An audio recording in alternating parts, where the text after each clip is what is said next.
गर्मी, दस्त, उल्टी या कमजोरी होने पर अक्सर लोग दो चीजों का इस्तेमाल करते हैं, NaORS इलेक्ट्रॉल और ग्लूकोन डी। लेकिन क्या दोनों एक जैसे हैं? क्या ग्लूकोन डी शरीर में पानी की कमी पूरी कर सकता है? क्या ORS सिर्फ दस्त के लिए? अगर आप गलत समय पर गलत ड्रिंक लेते हैं तो शरीर को फायदा कम और नुकसान ज्यादा हो सकता है। आज की इस वीडियो में हम विस्तार से जानेंगे ORS और ग्लूकोन डी में अंतर, दोनों कैसे काम करते हैं, कब कौन सा लेना चाहिए, सही तरीका क्या है, फायदे और नुकसान, निर्जलीकरण यानी डिहाइड्रेशन क्या है, उसके कारण और लक्षण, किन लोगों को सावधानी रखनी चाहिए, तो वीडियो को अंत तक जरूर देखिए।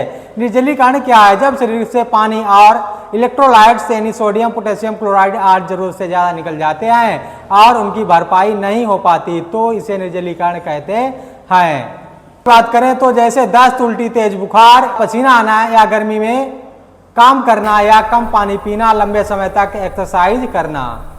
निर्जलीकरण के लक्षणों की बात करें तो बहुत ज्यादा प्यास लगना, मुंह सूखना, पेशाब कम आना, पेशाब का रंग गहरा होना या बहुत ज्यादा कमजोरी आना या चक्कर आना, आंखें धंसना या त्वचा रूखी होना या सूखी होना, गंभीर स्थिति में बेहोशी और लो ब्लड प्रेशर भी हो सकता है। समझते हैं ORS यानी इलेक्ट्रॉल क्या है। ORS का पूरा नाम ओरल रिहाइड्रेशन सॉल्यूशन है। इसमें ग्लूकोज के साथ सोडियम, पोटेशियम और अन्य इलेक्ट्रोलाइट संतुलित मात्रा में होते हैं। इसका मुख्य उद्देश्य शरीर में पानी और नमक की कमी को पूरा करना है। ORS कैसे काम करता है वह भी जान लेते हैं। आंत में ग्लूकोज और सोडियम एक साथ अवशोषित होते हैं, इसके साथ पानी भी तेजी से शरीर में पहुंचता है।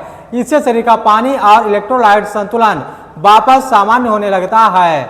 यही कारण है कि दस्त और उल्टी में ORS को सबसे प्रभावी प्राथमिक उपचार माना जाता है। ORS के उपयोग यानी यूज की बात करें तो जैसे किसी पेशेंट में दस्त होना, उल्टी होना, डिहाइड्रेशन होना, हैजा यानी कॉलरा, हीट स्ट्रोक या ज्यादा पसीना आने पर। ORS बनाने का सही तरीके की बात करें तो एक पूरा पैकेट 1 लीटर पानी में घोलें, अच्छी तरह मिलाएं, 24 घंटे के अंदर उपयोग करें, उसके बाद बचा हुआ घोल फेंक दें। ग्लूकोन डी क्या है? ग्लूकोन डी मुख्य रूप से ग्लूकोज आधारित एनर्जी ड्रिंक है। इसमें ग्लूकोज के साथ कुछ विटामिन और मिनरल्स मिल सकते हैं। इसका उद्देश्य शरीर को जल्दी ऊर्जा देना है यानी जल्दी एनर्जी देना है। तो समझते हैं ग्लूकोन डी कैसे काम करता है। ग्लूकोज तेजी से रक्त में पहुंचकर शरीर की कोशिकाओं को ऊर्जा देता है यानी एनर्जी देता है। इससे थकान कुछ समय के लिए कम महसूस हो सकती है और तुरंत ऊर्जा मिल सकती है, लेकिन ORS की तरह इलेक्ट्रोलाइट की भरपाई करने के लिए नहीं बनाया गया है। अब समझते हैं ग्लूकोन डी कब लेना चाहिए। हल्की थकान, गर्मी में सामान्य ऊर्जा की जरूरत, खेल कूद के बाद, लंबे समय तक काम करने के बाद। समझते हैं ORS और ग्लूकोन डी में मुख्य अंतर। ORS शरीर में पानी और इलेक्ट्रोलाइट की कमी पूरा करता है। ग्लूकोन डी मुख्य रूप से ऊर्जा देता है। ORS यानी इलेक्ट्रॉल दस्त और उल्टी में उपयोगी है। ग्लूकोन डी सामान्य कमजोरी में उपयोगी है यानी ORS यानी इलेक्ट्रॉल में सोडियम और पोटेशियम संतुलित मात्रा में होते हैं। इसमें अधिकतर ग्लूकोज और विटामिन होते हैं।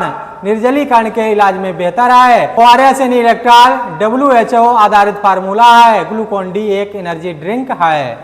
अब समझते हैं क्या रिहाइड्रेशन में ग्लूकोन डी पी सकते हैं। यदि शरीर में गंभीर पानी और इलेक्ट्रोलाइट की कमी है तो केवल ग्लूकोन डी पर्याप्त नहीं होता। ऐसी स्थिति में ORS अधिक उपयुक्त माना जाता है क्योंकि यह पानी और इलेक्ट्रोलाइट दोनों की पूर्ति करता है। ORS यानी इलेक्ट्रॉल के फायदे की बात करें तो शरीर में पानी की कमी दूर करता है, इलेक्ट्रोलाइट संतुलन बनाए रखता है, दस्त में जान बचाने वाला सरल उपाय बच्चों और बड़ों में दोनों में उपयोगी है। ग्लूकोन डी के फायदे की बात करें तो तुरंत ऊर्जा देता है तो यानी तुरंत एनर्जी देता है, थकान कम महसूस होती है, गर्मी में हल्की कमजोरी में सहायक है, व्यायाम के बाद ऊर्जा पुनः प्राप्त करने में मदद कर सकता है। सावधानियों की बात करें तो ORS का घोल सही मात्रा में पानी में ही बनाए, 24 घंटे के बाद बचा हुआ ORS उपयोग ना करें। मधुमेह यानी डायबिटीज वाले लोग ग्लूकोन डी या मीठे पेय लेने से डॉक्टर की सलाह लें। यदि तेज दस्त, लगातार उल्टी, बेहोशी, बहुत कम पेशाब या गंभीर निर्जलीकरण के लक्षण हो तो तुरंत अस्पताल जाएं। ORS दवा नहीं बल्कि शरीर में पानी और इलेक्ट्रोलाइट की कमी पूरी करने का वैज्ञानिक घोल है, जबकि ग्लूकोन डी मुख्य रूप से ऊर्जा देने वाला ग्लूकोज ड्रिंक है। इसलिए दोनों का उपयोग अलग अलग परिस्थितियों में किया जाता है और एक को दूसरे का विकल्प नहीं माना जाना चाहिए। फ्रेंड्स, यदि आपको मेरी आदि हुई जानकारी पसंद आई हो तो प्लीज चैनल को लाइक शेयर सब्सक्राइब जरूर कर दें। यदि आपका कोई क्वेश्चन या सवाल हो वो भी हमसे कमेंट बॉक्स में पूछ सकते हैं।